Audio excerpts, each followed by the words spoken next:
Tito, que es el representante en esta área del Centro Franciscano de Argentina, que nos anime a formarnos en esto que es tan propio de nuestro carisma. Bienvenido.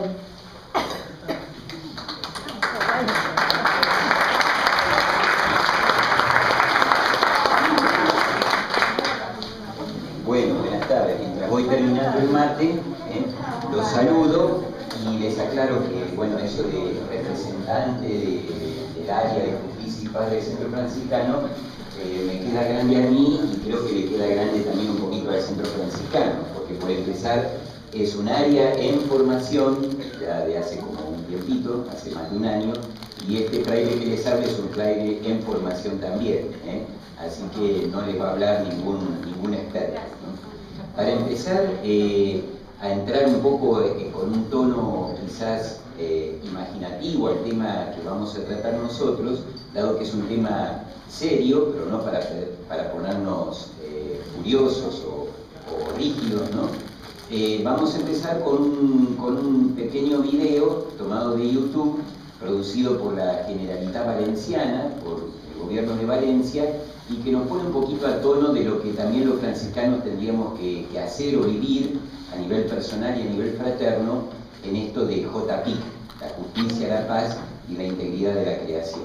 Así que vamos a mirar primero el corto que hay preparado. Justicia, paz e integridad de la creación tiene que ver con una de las pasiones de Jesús, que también Francisco las hizo suyas, ¿no?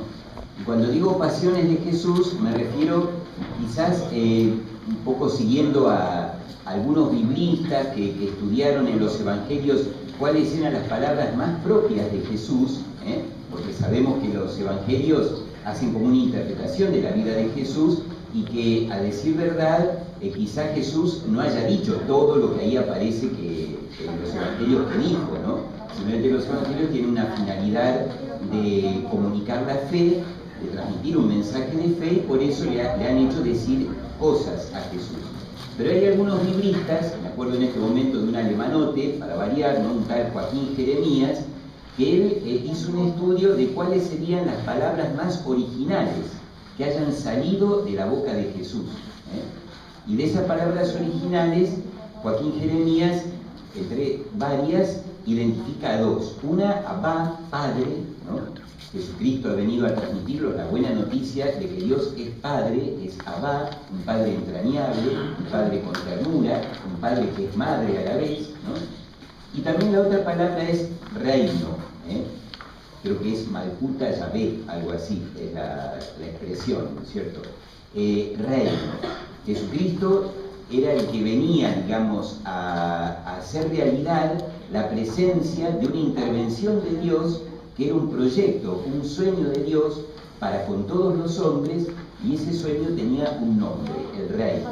El reino no es un lugar, ¿no?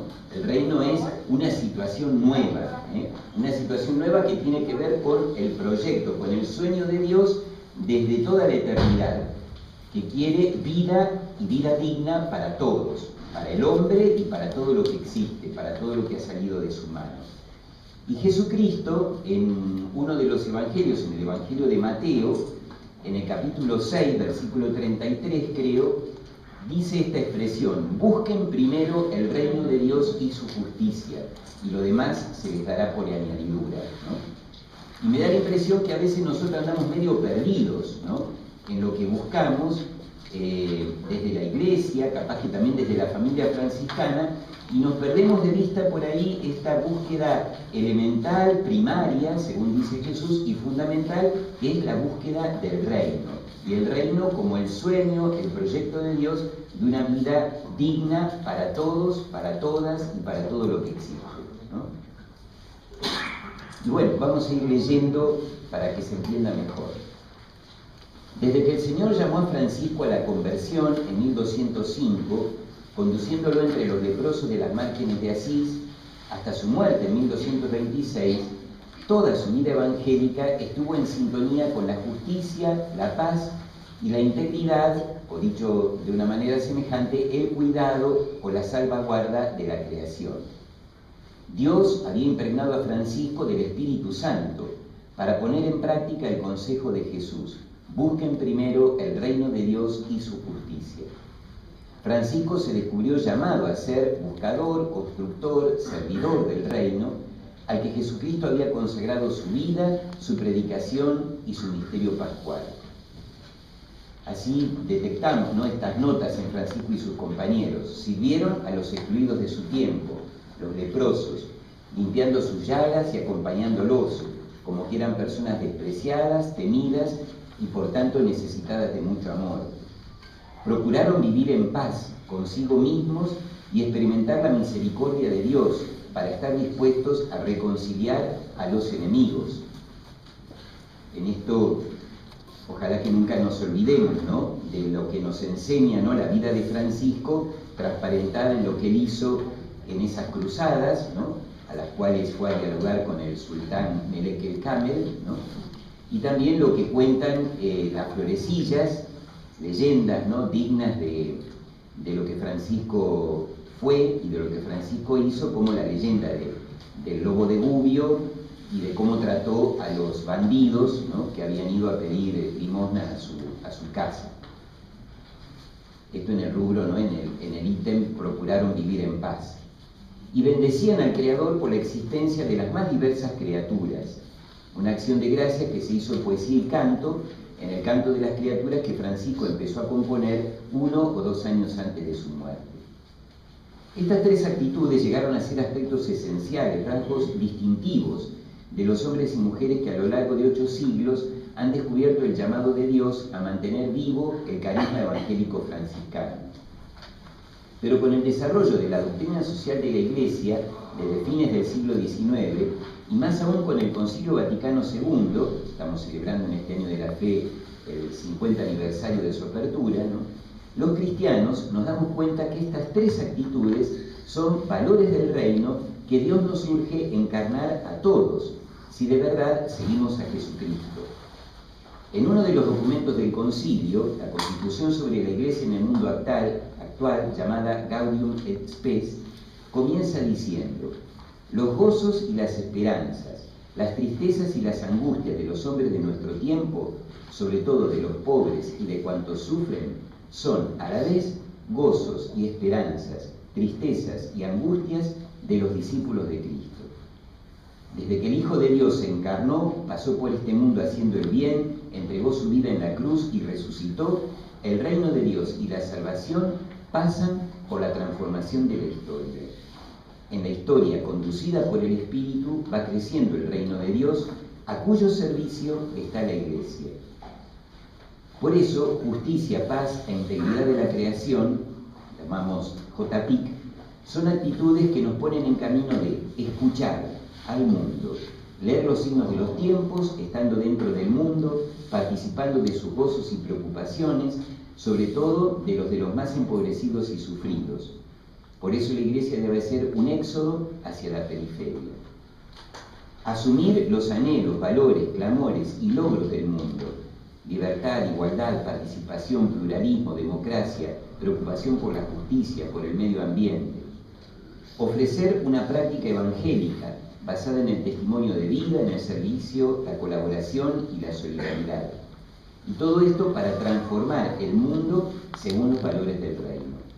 Y aclarando de que no somos los primeros transformadores, ¿no?, sino que la transformación del mundo la viene realizando el Señor desde que lo creó, ¿no?, y ha convocado para esta transformación a toda la creación, podríamos decir, también en particular al hombre, pero no con exclusividad a los cristianos, y menos con exclusividad a los franciscanos, ¿no? Es decir, simplemente somos colaboradores, o tendríamos que ser, ¿no?, colaboradores de esa tarea de transformar el mundo según los valores del reino.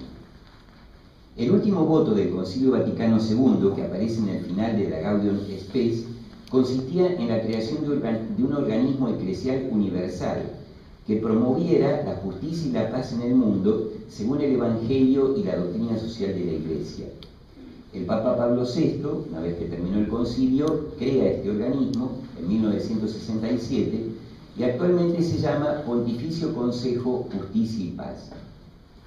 ¿Por qué sacamos a cuenta esto? Porque cuando el Papa funda este consejo, esboza la espiritualidad de justicia y paz, y nosotros le agregamos en nuestro tiempo integridad de la creación.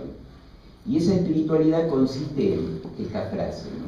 Mantener abiertos los ojos de la Iglesia, el corazón sensible y la mano pronta para la obra de caridad que está llamada a realizar con el mundo. Vamos a ir paso a paso. Ante todo, los ojos abiertos, y podríamos decir los oídos también, atentos a la vida diaria, a los acontecimientos, al curso de la historia, a nivel local pero también a nivel global. Se trata de hacer un análisis profundo de la realidad, de los problemas sociales y ambientales, en sus causas y efectos, particularmente quiénes son los perjudicados, sus víctimas, sean seres humanos, lo cual nos tendría que doler mucho más, pero también otros seres, animados o no animados, y quiénes son los que sacan provecho de esas situaciones, es decir, sus victimarios, recurriendo a herramientas científicas que nos pueden proporcionar profesionales y especialistas. Este análisis de la realidad lo hacemos desde los ojos y los oídos de Dios, que aún hoy, y desde el origen de su acción salvífica, dice: he visto la opresión de mi pueblo en Egipto, he oído sus quejas contra los opresores, me he fijado en sus sufrimientos y he bajado a liberarlos. Estas palabras que Dios pronunció delante de Moisés en el Éxodo, ¿no?, son las palabras que actualizan todavía hoy el corazón o la sensibilidad de Dios, o lo que Dios más ve y más le presta atención hoy, en el mundo en el que vivimos. Es así como el análisis de la realidad se convierte en lectura de los signos de los tiempos. Es decir, juzgamos lo que sucede recurriendo a la palabra de Dios, que hemos de leer desde la perspectiva de los pobres y desde el proyecto o sueño de Dios, que es el reino, en el que haya vida digna para todos. También recurrimos, en esta lectura de los signos de los tiempos, a la doctrina social de la Iglesia, a la reflexión teológica y a la experiencia contemporánea del pueblo de Dios, que se compromete a vivir su fe buscando el reino de Dios y su justicia. Entonces nos iremos dando cuenta de la acción del Espíritu de Jesús, del Espíritu del Dios de las víctimas, en nuestro aquí y ahora, y escucharemos sus llamadas a colaborar con Él. O sea que en la lectura de los signos de los tiempos ya nos podemos ir dando cuenta de que Dios no está de brazos cruzados en medio de esa realidad problemática a la que estamos analizando y la estamos tratando de interpretar desde la mirada y desde el oído de Dios, ¿no? Porque ya el Espíritu Santo sin duda que estará obrando a través de hombres y mujeres de buena voluntad, como decía Eduardo Galeano al final de este documental, hombres pequeños quizás haciendo cosas pequeñas, pero desde ahí transformando el mundo. Eso sería el primer aspecto. Un segundo aspecto de la expresión esta de Pablo VI era corazón sensible. El conocimiento que adquirimos con esta mirada, con estos ojos abiertos, ha de ser un conocimiento compasivo, un saber afectivo acerca de la realidad, que nos mueve a trabajar en su transformación, encargándonos de y cargando con el sufrimiento de las víctimas, con las que queremos tratar asiduamente. Se trata de dejarnos llevar por el principio que nos parece más estructurante de la vida de Jesús. Ese principio es la misericordia. Hay que entender mejor el término misericordia porque podríamos estar diciendo cosas verdaderas y buenas, pero también cosas insuficientes y hasta peligrosas. Cuando decimos misericordia podemos estar hablando de un sentimiento de compasión, con el peligro de que no vaya acompañado de una práctica, de una praxis. Podemos estar queriendo decir obras de misericordia, con el peligro de que no se analicen las causas del sufrimiento para erradicarlas. Podemos decir alivio de necesidades individuales, con el peligro de abandonar la transformación de las estructuras y de atender a realidades más masivas o sociales, ¿no?, que no son solamente individuales. o también actitudes paternales, con el peligro del paternalismo. Para evitar los malentendidos del concepto misericordia, no hablamos simplemente de misericordia, sino del principio misericordia. En esto estoy siguiendo a un jesuita, un teólogo de la liberación jesuita español, que es John Sorini. El principio misericordia inspira la vida y la misión de Jesús y le acarrea su destino de muerte en la cruz. Y es también lo que inspira la visión que Jesús tiene de Dios y del ser humano. Cuando Jesús quiere hacer ver lo que es el ser humano auténtico, cuenta la parábola del samaritano. Vamos a escuchar nuevamente un momentito el aspecto de la parábola que nos interesa. A la pregunta que le hace el doctor de la ley, ¿quién es mi prójimo?, Jesús le contestó: un hombre bajaba de Jerusalén a Jericó, tropezó con unos asaltantes que lo desnudaron, lo hirieron y se fueron dejándolo medio muerto. Coincidió que bajaba por aquel camino un sacerdote y al verlo pasó de largo. Lo mismo un levita, llegó al lugar, lo vio y pasó de largo. Un samaritano que iba de camino llegó a donde estaba, lo vio y se compadeció. Le echó aceite y vino en las heridas y se las vendó. Después, montándolo en su cabalgadura, lo condujo a una posada y lo cuidó. Al día siguiente sacó 2 monedas, se las dio al dueño de la posada y le encargó: cuida de él y lo que gastes de más te lo pagaré a la vuelta. ¿Quién de los 3 te parece que se portó como prójimo del que cayó en manos de los asaltantes? Contestó: el que lo trató con misericordia. Y Jesús le dijo: ve y haz tú lo mismo. La enseñanza de Jesús excede al tema planteado por el doctor de la ley. El doctor de la ley al principio le había preguntado lo que había que hacer para heredar la vida eterna, y luego, ¿quién es mi prójimo? Ser humano auténtico, para Jesús, es aquel que vio a un herido en el camino, reaccionó y le ayudó en todo lo que pudo. No nos dice la parábola qué fue lo que pensó el samaritano, ni con qué finalidad última actuó. Lo único que se nos dice es lo que hizo, al verlo y compadecerse de él, movido a misericordia. El buen samaritano ha interiorizado en sus entrañas el sufrimiento ajeno, un sufrimiento no natural, sino provocado, injusto. Más o menos también podemos ver la sintonía con lo que decía Dios en ese versículo del Éxodo, ¿no? Dios se compadecía de un sufrimiento injusto, ¿no?, provocado, no natural, ¿no?, la opresión de su pueblo en Egipto, ¿no? Me perdí. Esa parte de él. Sí. Y este sufrimiento se convirtió en principio interno, primero y último de su actuación. La misericordia como reacción es la acción fundamental del hombre auténtico. Ser un ser humano es para Jesús reaccionar con misericordia. De lo contrario queda viciada de raíz la esencia de lo humano, como les ocurrió al sacerdote y al levita, que al ver al herido pasaron de largo. Con esa misericordia Jesús describe también a Dios en otra de las parábolas fundantes, Lucas 15, ¿no? El padre sale al encuentro del hijo pródigo y cuando lo ve, movido a misericordia, reacciona, lo abraza y organiza una fiesta. La misericordia no es lo único que ejercita Jesús, pero sí es lo que está en su origen y lo que inspira toda su vida, su misión y su destino. Casi hasta se podría decir, llevaría más tiempo de analizarlo, pero a Jesucristo lo matan también por la misericordia, ¿no?, por la misericordia que él tiene para con los demás, particularmente con los parias o los despreciados de la sociedad judía.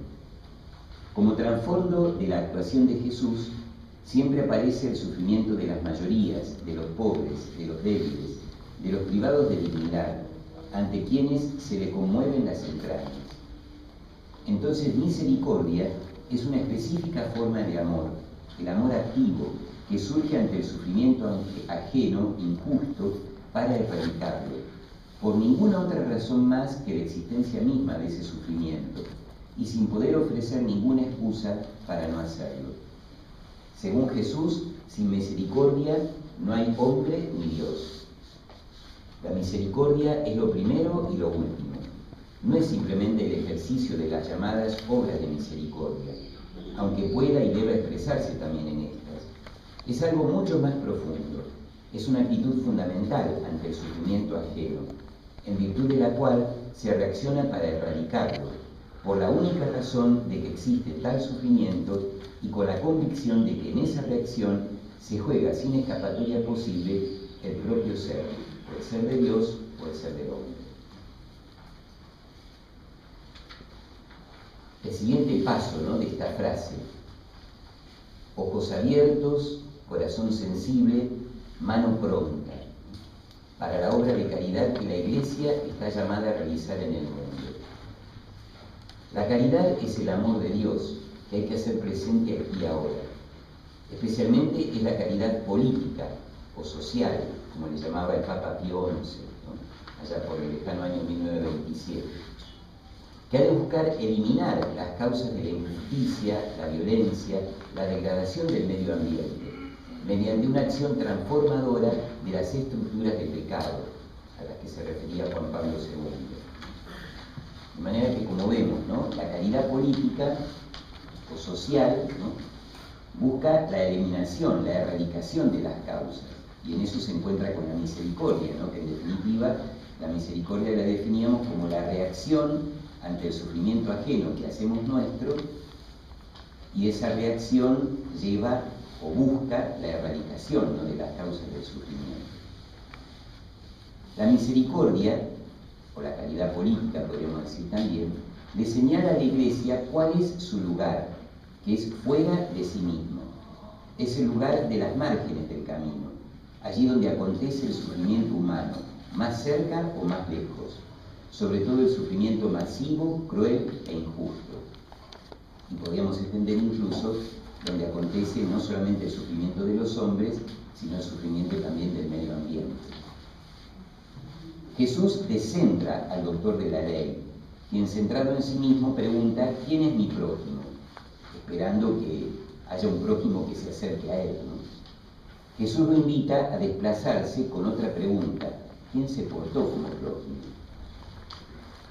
El herido del camino descentra al samaritano, no logra descentrar al sacerdote ni al levita. También hoy Dios, a través de nuestros actuales heridos, nos quiere descentrar, nos ubica fuera de nosotros mismos. Todo sufrimiento humano merece absoluto respeto y exige respuesta, pero la revelación bíblica jerarquiza de alguna forma las heridas, da más importancia a las víctimas de la injusticia que a las víctimas de la naturaleza. En el mundo de hoy, el mayor sufrimiento, la mayor herida, es la injusticia que hiere doblemente a la creación de Dios, al medio ambiente y a las masas humanas empobrecidas dentro de él, arrastradas a la indignidad y a la muerte, tanto a uno como a otro. Hay que atender las heridas locales, pero sin perder de vista la herida primaria y mundial, que se manifiesta muchas veces también en el ámbito local.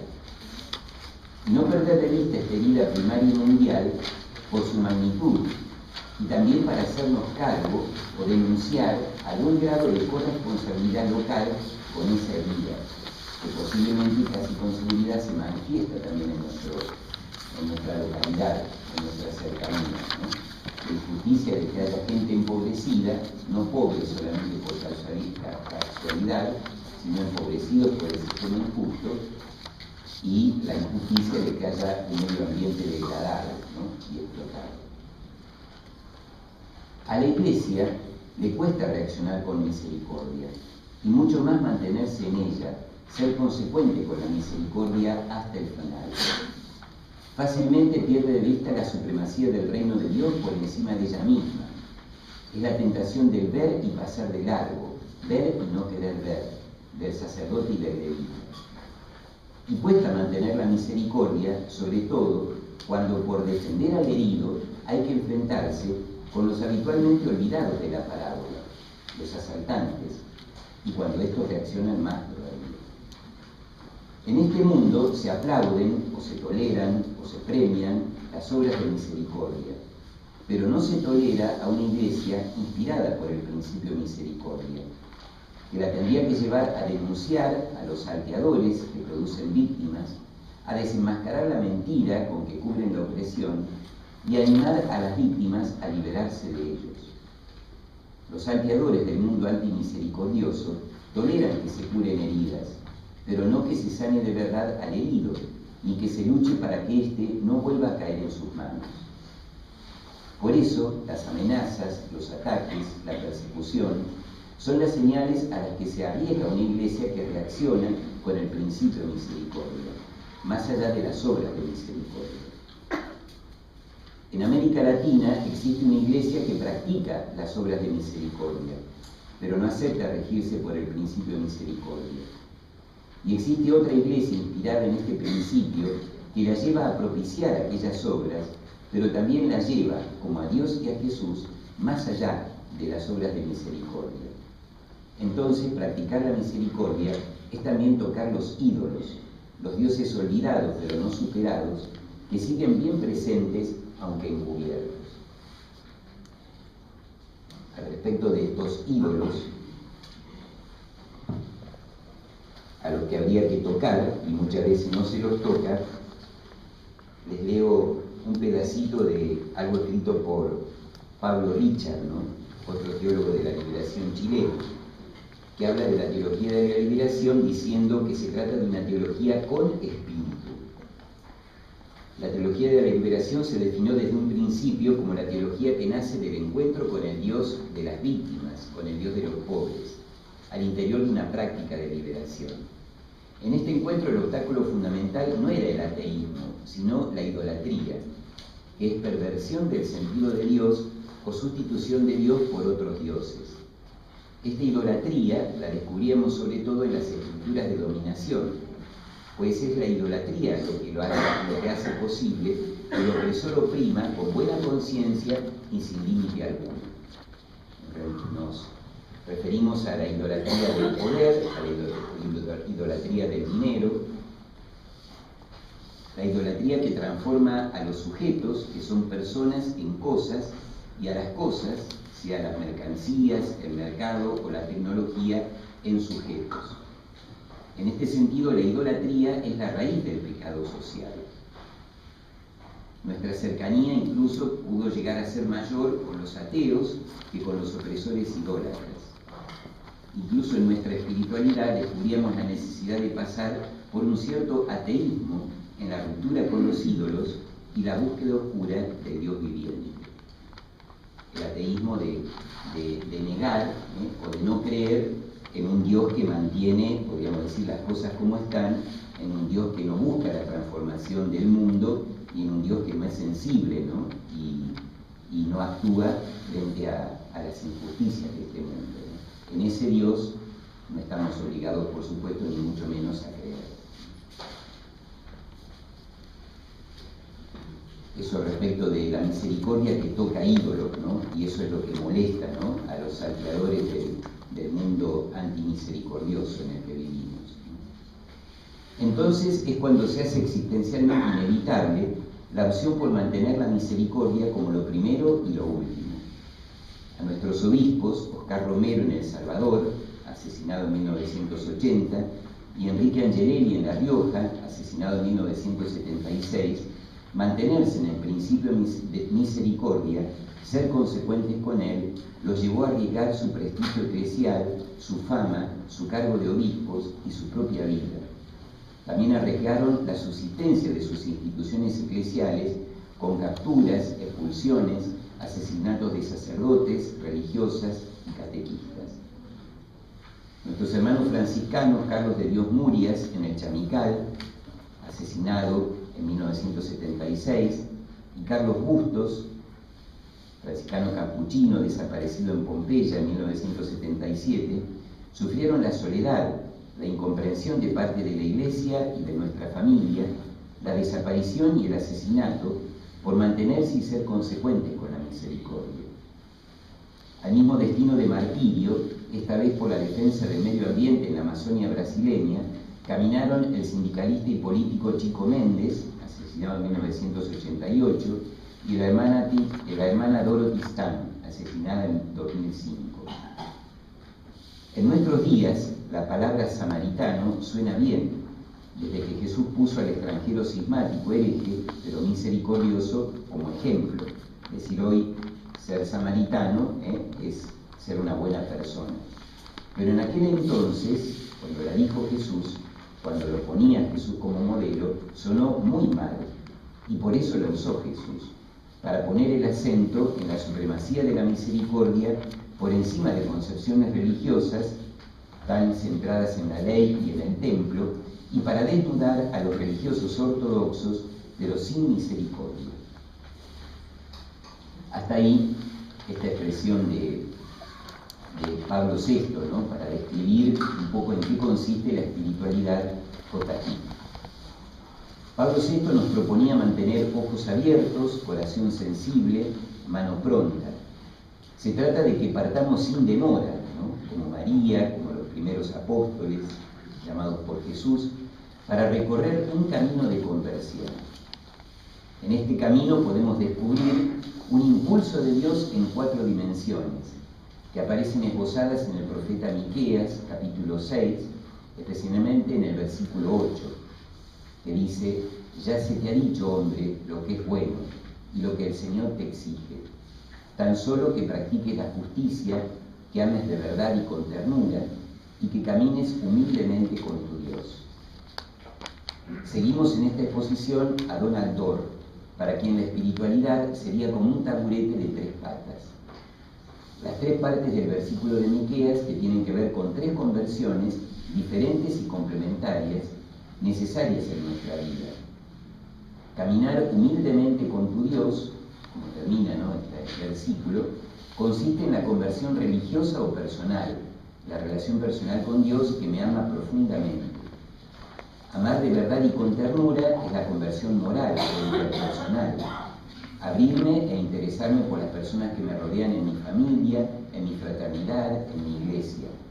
Por último, pero es lo primero que indica el profeta Miqueas, al comienzo del pasaje, que practiques la justicia. Es la conversión política. Podríamos decir que, de acuerdo a lo que venimos diciendo, la conversión a la caridad social y política, o la conversión a la misericordia o al principio de misericordia, a la que no estamos muy acostumbrados.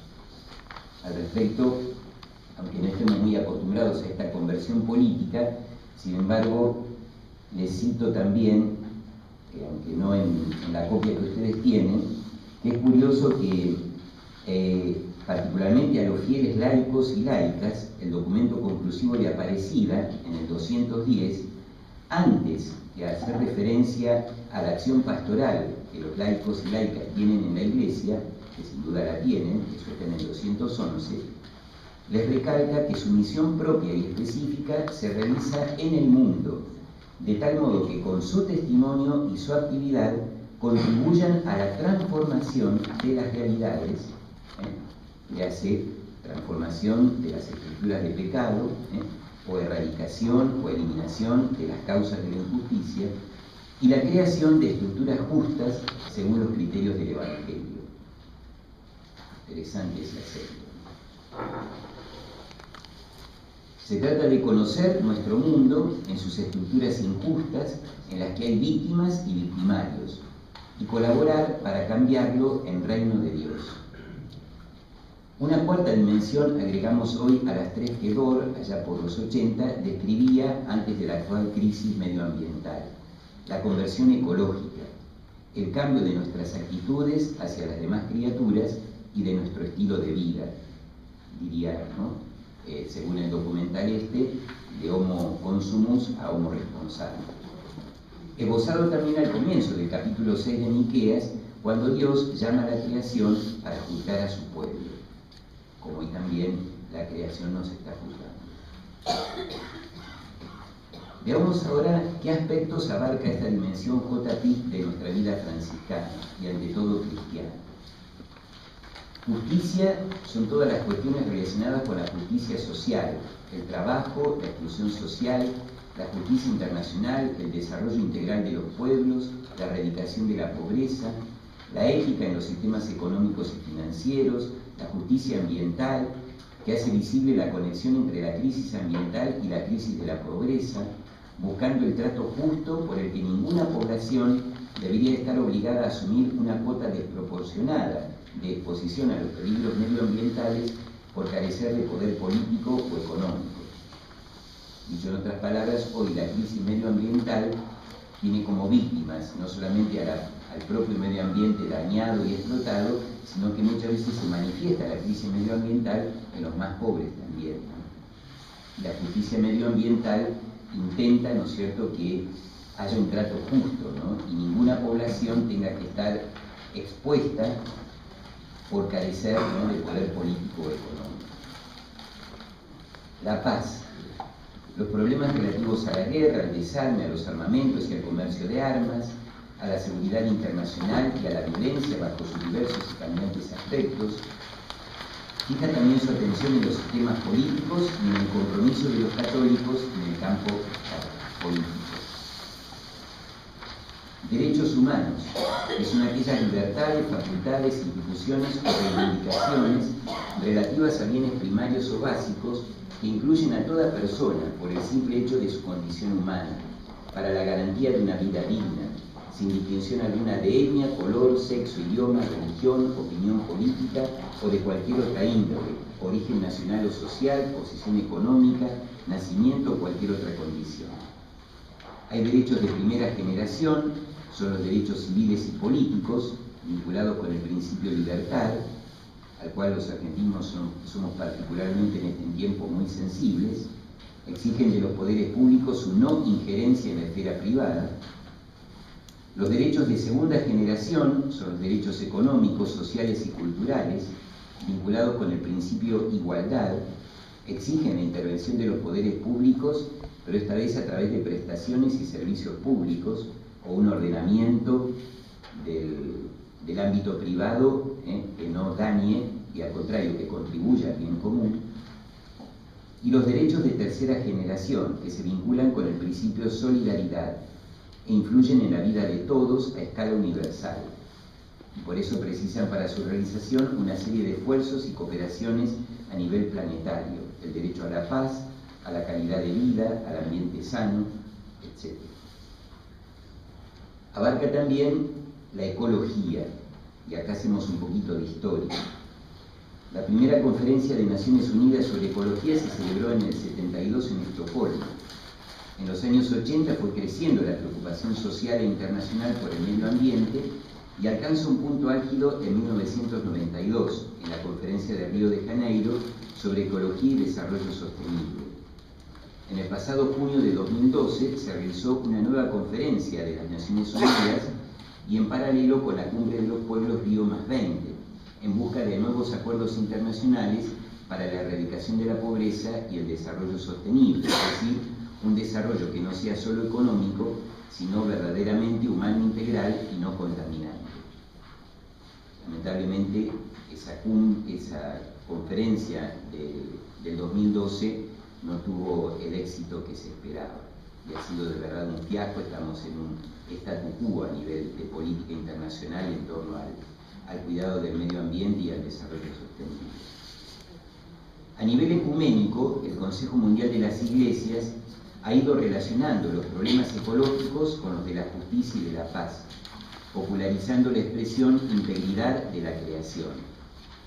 Juan Pablo II, que en 1979 había declarado a San Francisco de Asís patrono de la ecología, expresó la sensibilidad y preocupación ambiental de la Iglesia en su mensaje para la Jornada Mundial de la Paz de 1990, titulado Paz con Dios Creador, Paz con toda la creación, y en 2001 él amplió esta reflexión y llamó a todas las personas a una conversión ecológica, de la que hablábamos antes, ¿no?, la cuarta pata o la cuarta conversión.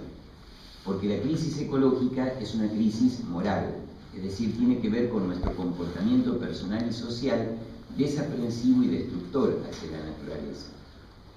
Más recientemente, Benedicto XVI ha dicho que la raza humana debe escuchar a la voz de la tierra o correr el riesgo de destruir su propia existencia. Todos y cada uno debiéramos convertirnos a un nuevo estilo de vida más ecológico, es decir, más austero, más frugal, menos consumista, que consiste en el uso moderado, sobrio y justo de los recursos, evitando lo superfluo y el derroche a partir de las 3 R ecológicas: reducir, reutilizar, reciclar. En la regla y las constituciones generales de la OFS aparecen explicitados un conjunto de valores afines a JPI, que podemos echar un vistazo a la recopilación adjunta, ¿no? Podemos ver, mirando esta recopilación, los valores afines a JPI. Leemos solamente los subrayados, ¿no?, que indican después el capítulo el número del capítulo 2, la forma de vida, y abajo aparecen los artículos de la Constitución, ¿no? Lectura de los signos de los tiempos, ir al encuentro de los hombres, conversión, signo de contradicción, conflicto, administradores y no dueños de los bienes, opción por los pobres, pasión por el reino en comunión con los hombres de buena voluntad, justicia, integridad de la creación y paz en comunión con los hombres de buena voluntad también.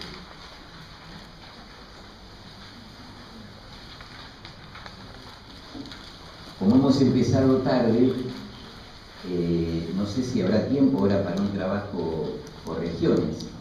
No sé qué dice. Sí, hasta la cena, que a las 9 tenemos hasta las 9 de la cena. O sea, teníamos hasta las 8:30 el tiempo libre. O sea, por lo menos 10 minutos antes de la cena no era el tiempo.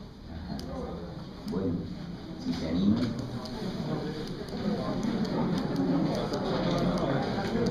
Bueno,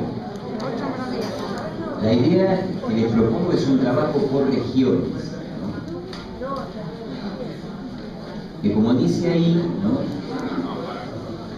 puede ser el esbozo de un trabajo mayor que le vengo proponiendo al Consejo Nacional de la OFS y al Centro Franciscano de Argentina, que es un trabajo a nivel de familia franciscana en las regiones, ¿no?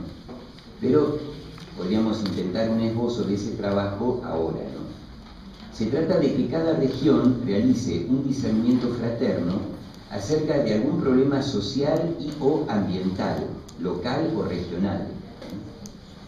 Una vez puestos de acuerdo en el problema al que le quieren prestar ahora su atención, comiencen a analizarlo valiéndose de estas preguntas: ¿qué está pasando?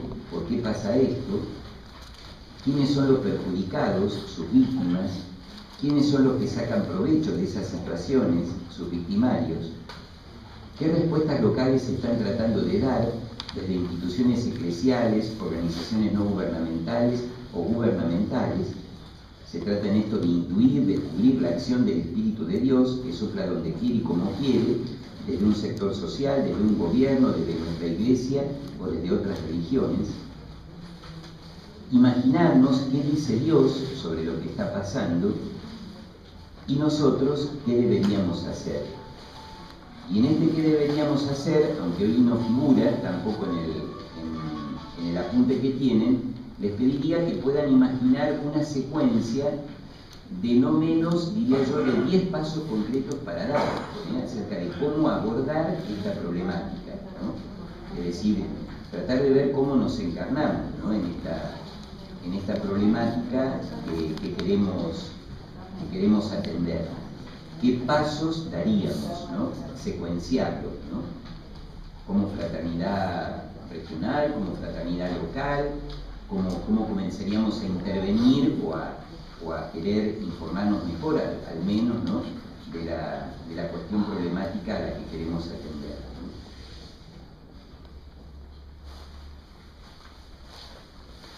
Este sería fundamentalmente el trabajo. Quizás para prestarle atención a los valores afines a JPI que están en su regla y en sus constituciones, son 10 los temas, ¿no?, tal como yo un poquito los estuve ordenando. Entonces, capaz que, de acuerdo a la región a la que pertenezcan, son 10 regiones, ¿no? Ajá. Bueno. Entonces, sería bueno que capaz que la región número 1, que es... ¿No tiene número? Tiene nombre. Esa no a uno, sino por arriba, no a uno. No a 1, lectura de los signos de los tiempos. No a 2, ir al encuentro de los hombres. Bajamos a centro, conversión. Cuyo, signo de contradicción, conflicto. Provincia de Buenos Aires, administradores y no dueños de los bienes. Gran Buenos Aires 1, opción por los pobres. Gran Buenos Aires 2, pasión por el reino, en comunión con los hombres de buena voluntad. Ciudad Autónoma y La Plata, justicia. Litoral, integridad de la creación. NEA, paz en comunión con los hombres de buena voluntad. Y la Jufra,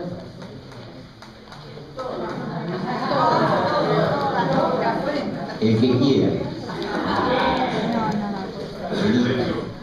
Entonces se trataría de que cada región lea, para empezar, digamos, como para romper el hielo, lean el aspecto de JP que les tocó y traten como de hacer un poquito de evaluación a ver cómo están en ese aspecto. Si alguna vez lo consideraron en relación con los valores de JP o no, o en qué andan respecto a esto, ¿no? Simplemente como para romper el hielo, ¿no? No se detengan mucho, menos todavía los que tienen bastante para leer, no se detengan mucho en este aspecto. Lo que más interesa es que vayan al otro punto, al otro trabajo, que es tratar de ponerse de acuerdo y discernir en algún problema social y o ambiental de alguna de las localidades de la región, o que sea común quizá a toda esa región, como para ver cómo lo trabajamos con esas 5 preguntas, ¿no? Y la sexta pregunta, que no está escrita, que sería la que tendrían que venir a exponer luego a las 9 menos 20, sería cómo se sintieron en ese trabajo y qué dificultades tuvieron en general. Pero así tendría que ser una intervención de algún secretario muy breve. Lo que sí les pedimos que en un papelógrafo, sea para el momento de la puesta en común o para mañana, que un papelógrafo vuelquen, ¿no? Lo que respondan a esas 5 preguntas, indicando bien de qué zona son y cuál es el problema, ¿no? Les interesaría atacar o ver cómo intervenir o actuar en ese problema, ¿no?